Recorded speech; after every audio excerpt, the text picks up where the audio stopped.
Bonjour, c'est Aileen. Aujourd'hui, on va interviewer Madame Gorichon qui s'occupe du club Éco-Coro avec Madame Cola-Pradel. Alors, comment s'illustre le gaspillage alimentaire?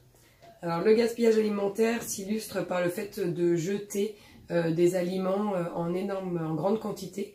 On se retrouve ici au collège notamment avec des aliments qui sont à peine consommés ou à peine goûtés, qui sont directement jetés. Donc les aliments sont produits pour être jetés. Et ça se manifeste par du pain qui est jeté en grande quantité ou bien les aliments de la cantine également. Donc on a des poubelles remplies et donc on a décidé d'agir là-dessus. Où vont les aliments gaspillés à la cantine quand ils n'ont pas été mangés? Alors les aliments gaspillés aujourd'hui à la cantine sont triés, enfin les aliments jetés sont triés, c'est-à-dire que les élèves sont censés mettre le pain à part des autres aliments jetés pour prendre conscience de ce qu'ils jettent. Parce qu'aujourd'hui, malheureusement, tout est remis dans la même poubelle après. Peut-on chiffrer le gaspillage alimentaire? Alors nous, au collège, on l'a chiffré l'année dernière. En fait, on a fait des pesées tous les jours. On a pesé ce qui était jeté en ce qui concerne le pain et en ce qui concerne également les autres aliments. On s'est rendu compte qu'il y avait des grosses quantités qui étaient jetées, plusieurs centaines de kilos de déchets qui étaient produits par semaine. Et on a essayé de faire une semaine de sensibilisation. On s'est rendu compte qu'en sensibilisant et en prévenant les élèves du gaspillage, ces quantités diminuaient. Quelles actions sont mises en place au collège contre le gaspillage alimentaire?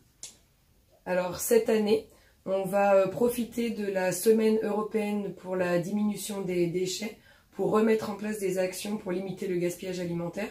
Cette semaine aura lieu du 18 au 25 novembre, donc ça va être très rapidement. Et lors de cette semaine, en fait, on va se reposter dans la cantine pour donner des conseils aux élèves pour qu'ils évitent de gaspiller, c'est-à-dire prendre un pain pour deux, demander une plus petite quantité, que s'ils ne mangent pas certains aliments qui ne touchent pas du tout à l'emballage, peut-être les laisser à la fin de la cantine pour qu'ils puissent être mangés par d'autres élèves. Et puis pour aussi inciter les élèves à finir leur plateau, parce que parfois ils jettent alors qu'ils aiment bien, mais parce qu'ils ont pris l'habitude de jeter ou de manger que la moitié. Donc ça va être la grosse action. Et la semaine précédente, on va passer dans toutes les classes pour rappeler ces conseils et discuter un peu avec les élèves sur quelles actions peuvent être menées pour réduire ce gaspillage. Okay. En avez-vous déjà parlé avec le chef cuisinier?